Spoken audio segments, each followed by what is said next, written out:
Nobody expected this voice from a 10-year-old.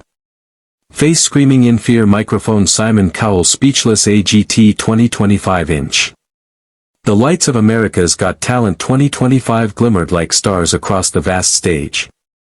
The audience buzzed with excitement, waiting for the next performer.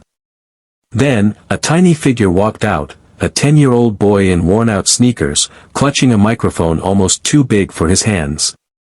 His name was Eli Santos, a Filipino-American kid from a small town in California. The crowd gave polite applause, but some exchanged skeptical looks. After all, how much could a 10-year-old really do on a stage where world-class performers came to shine? Simon Cowell leaned forward, his expression curious but doubtful.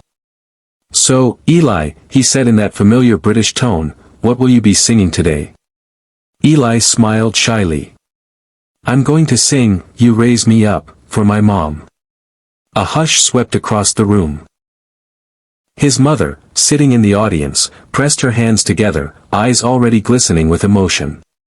She worked double shifts as a nurse, raising Eli alone after his father passed away 2 years ago. Music had become their shared language, the only thing that kept the darkness from swallowing their little world. The first note left Eli's lips, soft and trembling, but as he continued, something magical unfolded. His voice wasn't just beautiful, it was soulful, powerful beyond his age. It carried a depth of emotion that silenced the entire arena. Every word seemed to rise from his heart and float into the hearts of thousands watching. Simon's jaw dropped slightly. Sofia Vergara covered her mouth. Heidi Klum wiped away tears.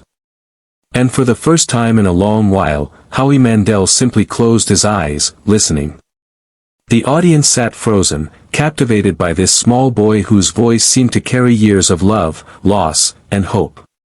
When Eli reached the final note, a soaring, angelic sound that filled every corner of the theater, the crowd exploded. Everyone stood up. The applause roared like thunder. Eli's mother wept uncontrollably, whispering, "That's my boy." But Eli wasn't smiling yet. He looked down at the microphone, then up at the judges, and said softly, "I sang that song because my mom always tells me that when she feels tired or sad, my voice helps her keep going. So, I wanted to show her, she raises me up too." The audience gasped, the words piercing deeper than any note could. Simon blinked rapidly, visibly holding back emotion. He leaned into his mic and said, "Eli, I've been doing this show for a long time. I've seen singers with power, singers with technique, but I don't think I've ever seen someone your age sing with that much heart." Then, in a rare, emotional moment, Simon stood up. The golden confetti button gleamed beside him. The audience began to chant, "Golden buzzer. Golden buzzer." Simon smiled and said, "This is not just a performance. This is a gift. And I think the world needs to hear it." With one press, bam! The golden confetti burst from above, showering Eli in glittering light. He stood frozen for a moment, then broke into tears. His mom rushed onto the stage, hugging him tightly as the music swelled. The crowd cheered, some crying, others smiling through tears. But what happened after that made the moment even more unforgettable. When the cameras stopped rolling, Eli noticed a janitor sweeping up the confetti on stage. Without hesitation, he ran over, picked up a handful himself, and started helping. "You shouldn't have to clean all this alone," he said with a grin. The janitor laughed softly, touched by the gesture. "You're a good kid," he said. "You just had your big moment, and you're helping me?" Eli shrugged. "My mom says if you want to shine, you should help others shine too."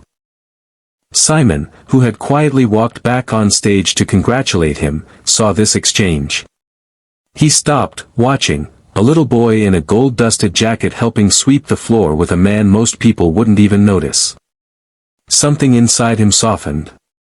It reminded him that true greatness isn't measured in fame or fortune, but in kindness. Later that night, clips of Eli's performance went viral across the world. People called him, the little angel with the big voice. But what resonated most wasn't just his voice, it was his heart. Millions shared the video, inspired by the boy who sang for love, not fame, and who stayed humble even after his biggest moment. In interviews that followed, Eli was always asked the same question: how do you stay so grounded after becoming famous overnight? He always smiled and answered simply, because the people who raised me taught me that being kind is louder than being famous.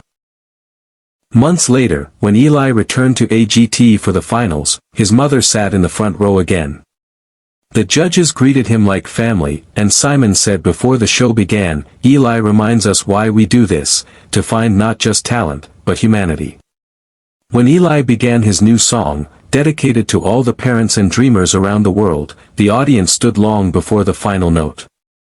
The golden lights reflected in his eyes as he smiled toward his mother. The woman who had believed in him when no one else did. And in that moment, under the glow of the stage and the warmth of thousands of hearts beating as one, Eli proved that sometimes the smallest voices carry the greatest power, not just to impress, but to inspire. Because nobody expected this voice from a 10-year-old, and nobody expected the kindness that came with it.